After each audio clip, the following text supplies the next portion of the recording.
Hi guys and welcome back to my YouTube channel. My name is Zipa, and if you're new here, welcome. If you're a returning subscriber, welcome back. Guys, today we're doing something very different, something we haven't done before, something we're going to do more of.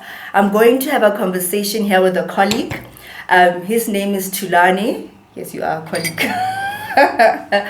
We're going to have a conversation, a very interesting topic. We're going to be talking about chronic kidney disease. Yes, CKD. We're going to be talking about that today. And basically the reason why we're doing this is so that we can raise awareness around this disease. So Thulani, you can introduce yourself. Hi, my name is Thulani Kulu, but everybody calls me Bugalav Two Shoes. So I have what we call chronic kidney disease. I'm currently at stage 5, which is the end stage. So there's basically 5 stages. Oh. Yes, so the first time I was diagnosed, I was at stage 4, proceeding to stage 5, the end stage. So you got diagnosed late? I got diagnosed late. Okay. Yes. So it started in 2019. Started getting like symptoms. I was getting sick. Started vomiting, headache, massive headaches. I started experiencing insomnia. And I started going to the toilet like frequently, so especially at night. But at first I thought maybe it was like diabetes. Yeah, I was gonna ask, because with such symptoms it could be anything. Yeah, so I thought it was diabetes at first. And then a week, second week, third week, it started getting worse. And then decided to go to the doctor. Went to the doctor, checked everything, and we also checked my sugar levels, which were also correct, and they were like fine. And then when we checked my blood pressure, it was really high. It was sitting at 200/198. That's very high. That's very high. That's very high. So I then had to go to the hospital immediately. Yeah. So I went to the hospital. When I got to the hospital, it was also very, very high. And then they had to like bring it down. So I had to be admitted immediately. So they then brought it down, did a couple tests, and eventually it went down. But then the test, they couldn't find what was wrong with me. So that's why they kind of took a long time to diagnose the disease, because they couldn't pinpoint exactly what was causing your blood pressure to go up. No, they couldn't. So then they had to transfer me to Boitumelo in Kronstadt. Yes. I got there, also did a lot of tests. And then the first diagnosis in Boitumelo was focal glomerulosclerosis. What is that? It's the focals of the kidneys. They were inflamed, so they could not filtrate the waste products. Oh, okay. Yes, okay. so that was the first diagnosis. And then they also transferred me to a nephrologist. That's when I went to Bloemfontein in Universitas Academic. Wow. You went through quite a lot just to get diagnosed. Just to get diagnosed. I mean, you shocked me at the high blood pressure, because I remember when my blood pressure was high, I think it was 141/92 or something. And I was told I'm chronic. I take medication for that. So imagine, got 200 over 181. And what was weird, I like because usually you would like get swollen feet, your temperature would be really high. I did not experience those things. So, but during that time, how were you feeling? Normal. Like, weren't you scared? No. Worried? Like, what if this is life-threatening? Or I only got like worried, I think, when I was in Bloemfontein, when I had to go for the biopsy, because they scheduled a surgery for me to do a biopsy. So they could take a piece of the kidney and put it under microscope so they can read like what is really the cause of that thing. But then when I went into surgery, into theater, they did a scan, and then the kidney shrunk overnight. Overnight, because previously when we went for the scan, they were okay. They were the 0.10. So which was good. And then when I went into theater, they were saying at 0.09. So they had to cancel the biopsy surgery because it's risky. It's risky, yeah. That's Yeah. hectic. So that's when I started to get worried, like, what's going to happen now? So, yeah, so that's when they were like, yeah, it's chronic kidney disease. You're at stage 4. We're just going to have to treat the hypertension while we wait for the kidneys to go down to stage 5. So can I ask, when you were experiencing the symptoms, you were never diagnosed with high blood pressure or anything? Because I did see when you mentioned the symptoms, when I was reading up on it, fatigue is included, those things you mentioned. But like, weren't you diagnosed with high blood pressure prior No. the diagnosis? No. No, I wasn't diagnosed with high blood pressure. Wow, hey. And during this time, where's your family? My family is at home, but luckily I had my aunt. She's a nurse. Okay. She's a sister. She's into stoma. She's a stoma nurse. Okay. Yeah. So What's a stoma nurse? you know how some other people have they can't pass feces or urine, so they create a stoma on their stomach and they have like a bag they can urinate in. Yeah, she's into that. Yeah. So her support was really, really good. And the whole time you were in Bloom getting all of this news, you were alone? No, she was there because she was residing in Bloom. Oh, okay. At least you had someone here. Because I was worried about that. Imagine getting such news and you are all alone. Like, that would be hectic. Yeah. So, like, what happened after that? After that, I got discharged, met with dietitians on what to eat and what not to eat. My medication and like what I need to take and what I don't need to take. So it was just like controlling the hypertension. Yes. And then also going for a visit after every 2 months. So can I ask, like, while they were controlling the hypertension, which means the biggest contributing fact to this disease was, in fact, high blood pressure? For me... Because it wouldn't go down. Yeah, it wouldn't go down. But for me, because they could not do the biopsy, we could not tell and say it's blood pressure specifically because it was not triggered by blood pressure. Itself triggered my blood pressure. Okay. Wow, that's interesting. Because usually it's the other way around. So they don't know the real cause of it. Yeah. We could have known only if the biopsy could have went with it. So we couldn't go with it. Yeah. And can I ask, like, when they were explaining it to you, like, again, I'm going back to your feelings, how you felt after you were told now it's chronic kidney disease. I mean, chronic is lifetime. It's lifetime. You know, when I hear the word chronic, I'm like, I don't like the word chronic itself because of what it means. Yeah. So now after being given that diagnosis that now it's chronic kidney disease, what went through your mind then? At that time, because my aunt was there, because I always have like a facade, like I'm strong. Yeah. Yeah, but it kind of hit me at night when I was alone. Like, yeah, it's reality. It's just kicked in. Like, I have this thing, it's chronic, I'm going to live with it. I'm going to have to take care of it. But then after a week, I was like, oh, yeah. It doesn't mean you're gonna die. Yeah. So I had to change my mindset because it's chronic. It doesn't mean you're gonna die. You're just gonna live with it, and many people have lived with it. So I was like, yeah, I'm gonna do this thing. And for many years. Yeah. So I just have to speak about it and let people know about it.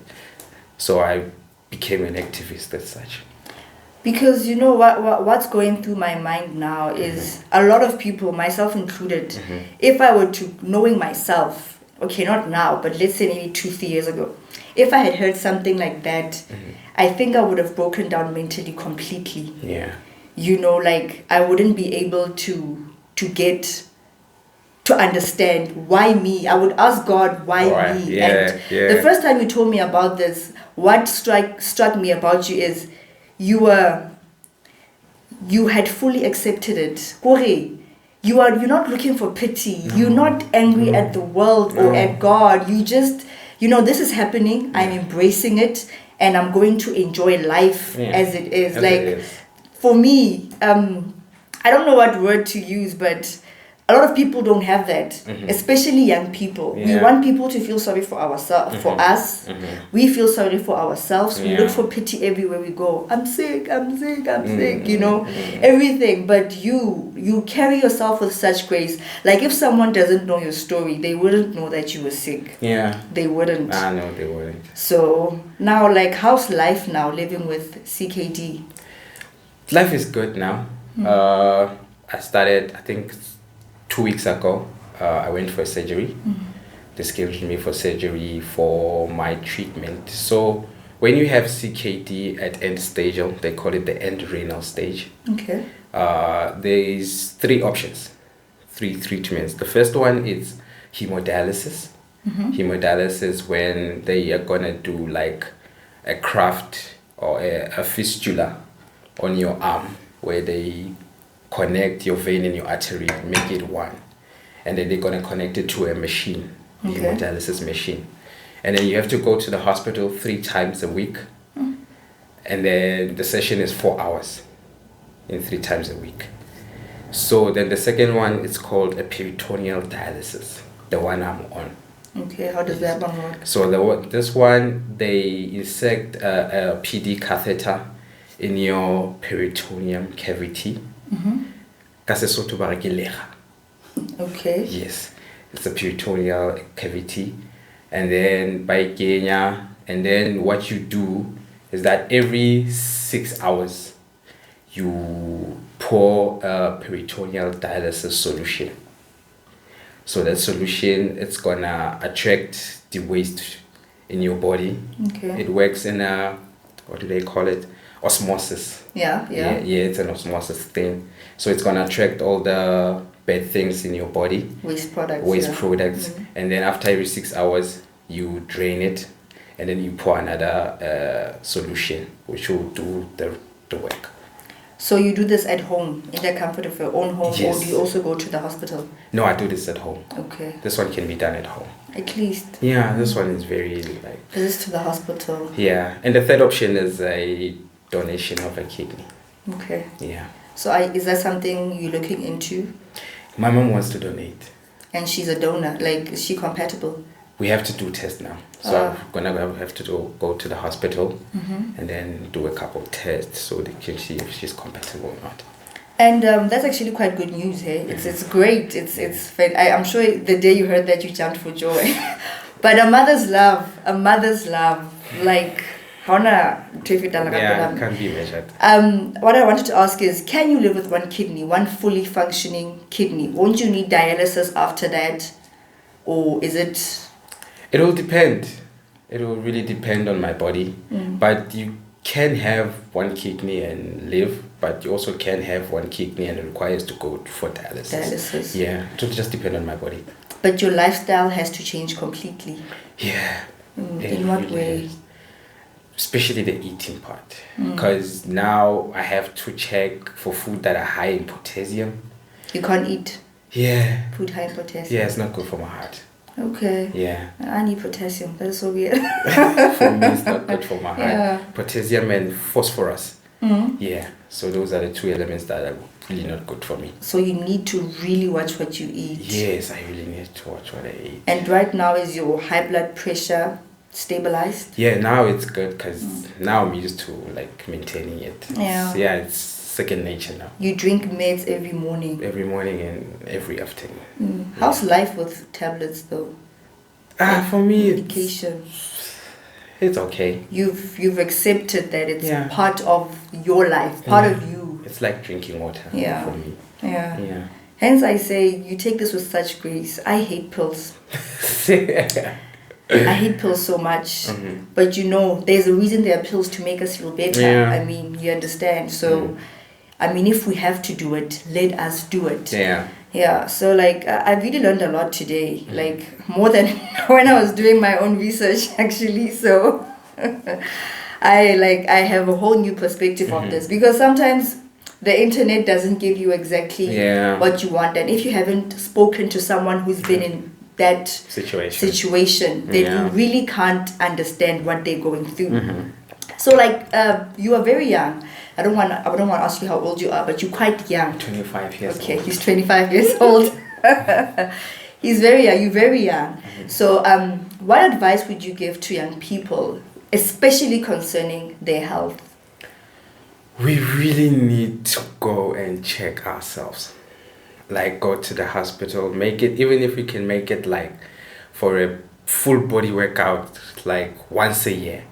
And like do like every test that we need to do so we can really see what's wrong with our body. Because CKD, I was having a chat with my PD nurse when I was in hospital, and she's saying that it's increasing, especially in young people. Like, she was showing me files in her cabinet, like of young people. It's 1996, 1994, 1997. Wow, that's young. It's very young, and it's really increasing now, and it's becoming a problem. But they're doing research and like to find like why is it like increasing like this. But we really, really need checkup. Yeah, because with us, especially the black community, we wait to be sick before we go to the doctor. Yeah. If I'm fine, I don't have to go see a doctor because I feel fine. You feel okay. So it's with a lot of things like cancer also, for example. People are diagnosed at the latest stage because we don't go for checkups. We don't go for checkups. Yeah. Yeah. And things like owning a BP machine. Yeah. Yeah, we need to make those. You have one. Oh, that's good. We need to like make it a necessity.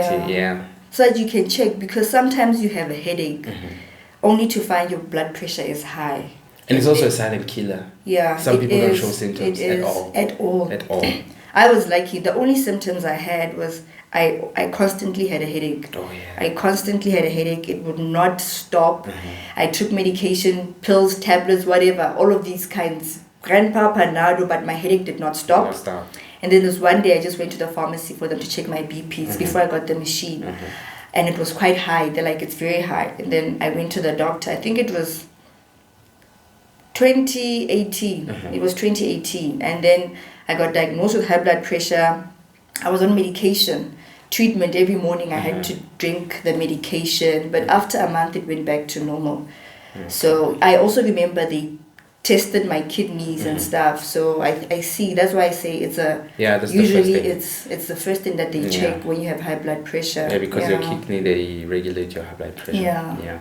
Kidneys do a lot of an important job in our bodies, and they're very small. Yeah, they're very small. And one thing I wanted to add as well to the message you gave to young people is that we don't take care of our bodies. No, we don't. We don't drink water. We don't eat healthy. We don't take walks. We don't take walks. We don't exercise. We are so lazy, you understand? And I did see that part of healing with also CKDs, you have to exercise. It doesn't have to be strenuous. Yeah. But exercise is an important part of your lifestyle now as well. Yeah, it's very important. That's why I take like regular walks. Yeah, I'm even getting a dog now.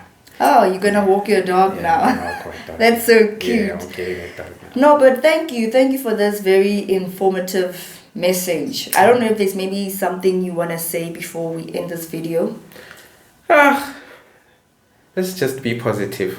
Yeah. That's something we don't do a lot. No, we don't do that a lot. Just be positive and it's just enjoy life. Yeah. There's a very lot going important. on. Yeah. You need to just enjoy the moment. Yeah.